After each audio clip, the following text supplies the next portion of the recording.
Hello everyone. Welcome to Election Future Big Movement on the electoral map today. We are going to take a look at the 2024 election map based on the latest polls in all 50 states to see who is the favorite to win the election in November. This is my election prediction based on the latest polls from all 50 states. Without further ado, make sure to like and subscribe if you want more videos. Now let's get back to the video. We're going to be looking at the polls in all 50 states to see who is currently in the lead between Kamala Harris and Donald Trump. I guarantee you the result will shock you. First, we'll start with the West Coast. The states of Washington and Oregon are pretty solidly going to Kamala Harris, as well as California and Hawaii. This is no surprise. Out of these four states, Oregon is the closest. In the past, it's been the most competitive, and in this election, it will be the closest again. We can see that Harris is leading by just 5 points in this recent poll, but it's from July, and her odds have improved since then. So even though Oregon isn't safely going to Harris, it will still likely go to her in this upcoming election. Now, Trump has some states of his own in this region. He will take Idaho, Wyoming, Utah, and Alaska. Even though Alaska elected Mary Peltola, a Democrat, for its sole House seat, Donald Trump will still win in the state, as he is much more popular than Peltola's opponent, Sarah Palin. Next, we have two swing states, Nevada and Arizona. Together, they hold 17 electoral votes, making them extremely important in this upcoming election. In Nevada, the polls are extremely close. Even though Donald Trump performed relatively well in the 2020 election compared to other swing states, there wasn't much of a shift in Nevada between 2016, and 2020. In 2024, it seems like Harris is currently in the lead according to most major polling sources, but her lead isn't big enough to be conclusive. It's just a general indication that Harris may win in Nevada, largely due to union support, especially in Las Vegas. This brings her total to 84 electoral votes. Now, let's look at Arizona. Arizona was home to John McCain, a very popular figure. He was a senator, ran for president, and won Arizona by over 8 percentage points. Trump won the state by 3.5 points in 2016, but in 2020, he barely lost it to Biden. For 2024, Trump is leading, but by narrow margins. For example, Emerson College has him up by just 1 point. So Arizona goes to Donald Trump, bringing his total to 31 electoral votes compared to Harris's 84. Next, Harris picks up Colorado and New Mexico, not by large margins, but enough to win. This brings her up to 99 electoral votes. These two states went to Biden, to Clinton, and have trended Democratic in recent elections. They were closer in 2016 than in 2020, but they will likely be similarly close in 2024, with Harris winning. One important note. Right before the 2020 election, Biden was given a 90% chance of victory. He did win, but not by the margins that a 90% chance would suggest. Right now, Harris, according to betting markets, is given about a 55% chance of victory. This is due to polling, which has historically favored Democrats over Republicans.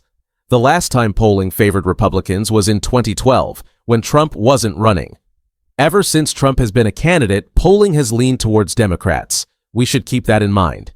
My next video will focus on a similar polling error and how it could affect the 2024 election. But for now, let's continue. Trump wins 3 electoral votes from North Dakota, the same from South Dakota, 4 from Nebraska, 6 from Kansas, and 7 from Oklahoma, bringing him to 54 electoral votes. Meanwhile, Harris picks up Nebraska's 2nd district. Trump will also win Texas. While the state will be closer than in past elections, it will be similarly competitive to 2020, but Trump will still likely carry it in 2024. If you're skeptical, just look at the polls. In Texas, Trump is leading by as little as 4 points, just outside the margin of error, which is 3 points. At the high end, he's leading by as much as 8 points.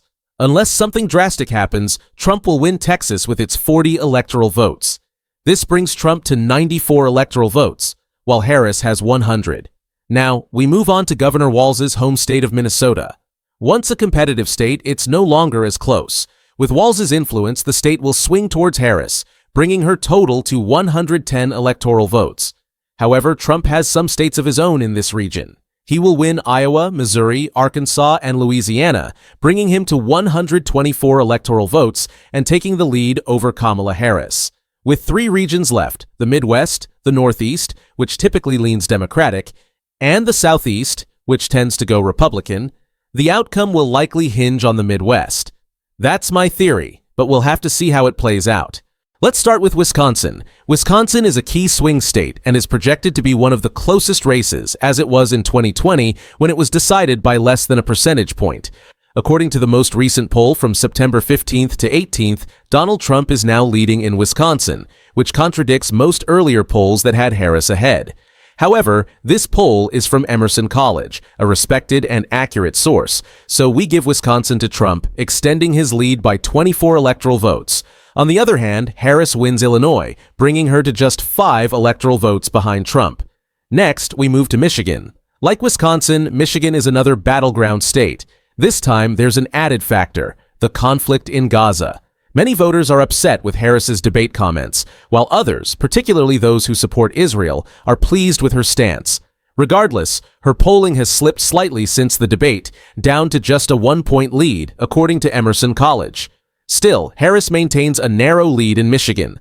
Trump, meanwhile, picks up Indiana, Kentucky, Tennessee, Mississippi, and Alabama, bringing his total to 179 electoral votes, compared to Harris's 144. He also wins Ohio, J.D. Vance's home state, where Trump secured victories in the last 2 elections by significant margins. Now, let's turn to the Northeast, starting with Maine. Harris is expected to win Maine overall, although Trump will take Maine's 2nd district. While Maine was initially thought to be competitive, it is now solidly in Harris's column. New Hampshire will be closer, but still leans toward Harris. Both states were more competitive in 2016, but are expected to be similarly close to 2020 results, favoring Harris.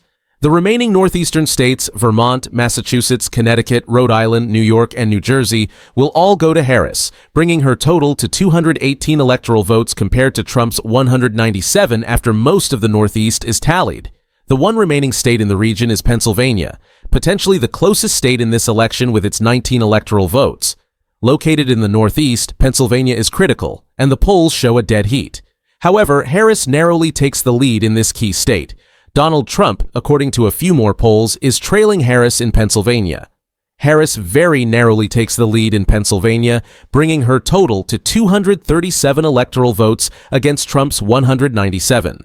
She also secures the states of Maryland and Delaware, while Trump picks up West Virginia. Harris also claims victory in Virginia, although some sources have shown this state to be extremely close.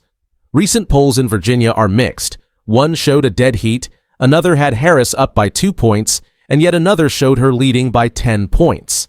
These polls from August to September indicate that Virginia is tightening, and there's a chance it could swing toward Trump. However, for now it goes to Harris, bringing her total to 263 electoral votes. Including Washington, D.C., she reaches 266. If you're a Trump supporter, don't tune out just yet. There's still more to come. Now we turn to North Carolina, a state Trump won in both 2020 and 2016.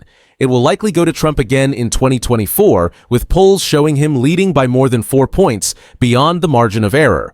We'll give it to Trump by a tilt margin. South Carolina is less competitive and will also go to Trump, as expected. As for Georgia, things are more complicated. It's a swing state, and while one poll has Harris up by 2 points, other sources show Trump in the lead.